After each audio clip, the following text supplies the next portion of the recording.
Ir taip, asmeniniai santykiai, kas nori susipažinti. Tai čia iš tikrųjų jūs labai daug dirbate.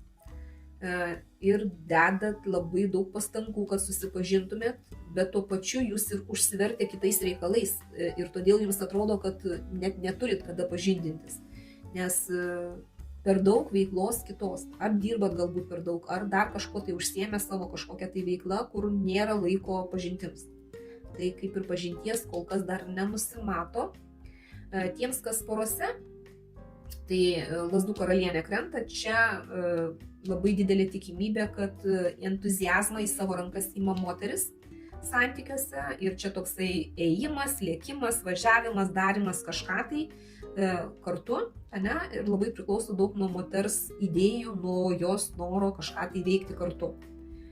Tiems, kas trikampiuose, tai čia šeimos arkanas krenta, šeimos taip pat kažkokio kolektyvo. Gali būti taip, kad trikampis yra būtent iš tų žmonių, kurie yra artimam rate.